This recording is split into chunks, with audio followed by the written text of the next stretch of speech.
Thank you for joining me. I'm Alex, and today, because of popular demand and also because it's pretty much tradition at this point, I'm going to have a look at FootLocker because Jeremy covered it on his channel, and I like to look at things that look interesting and other people have an interest in. So,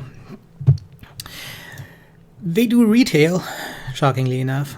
And current price is $38.60, which gives them a market cap of just over $4 billion.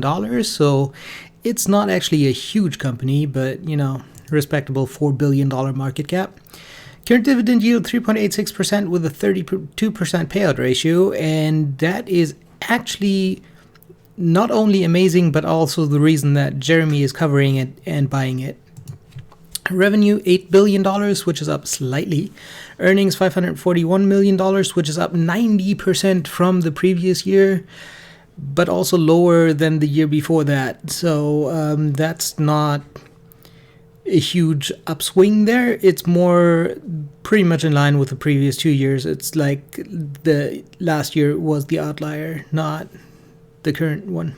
Anyway, so that gives them P of 8 and a forward P of 7, which both are pretty amazing. Anything under 20 is decent, anything under 10 is very nice, and 8 is it's up there.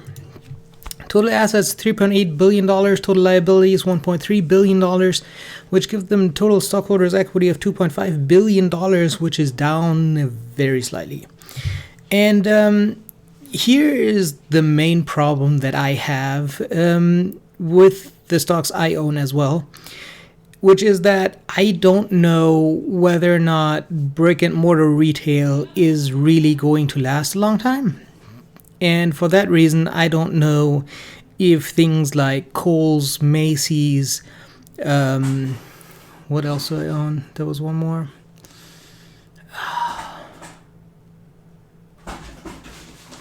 I mean, there's L Brands.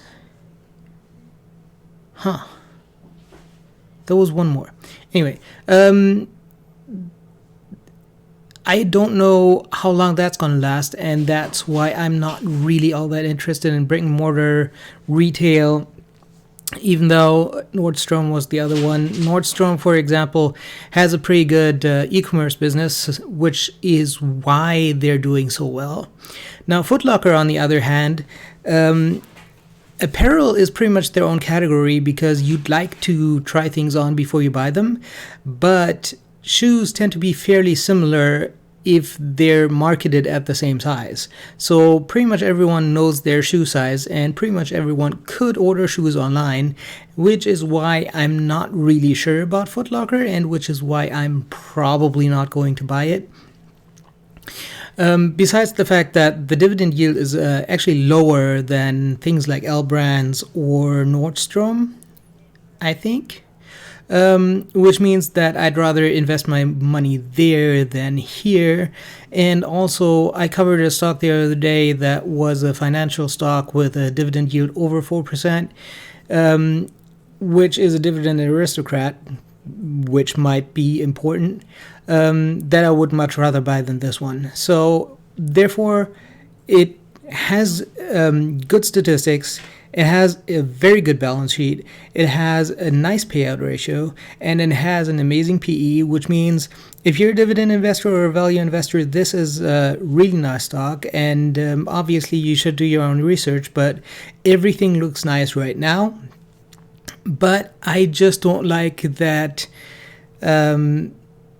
they might not be able to compete with the likes of Amazon, Walmart, which owns shoes.com, and other online retailers which don't have the huge overhead of having to own stores, having to pay rent, having to pay utilities in all these locations just to, you know, make the sales.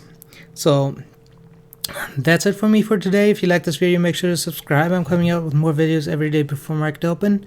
I hope you have a successful day.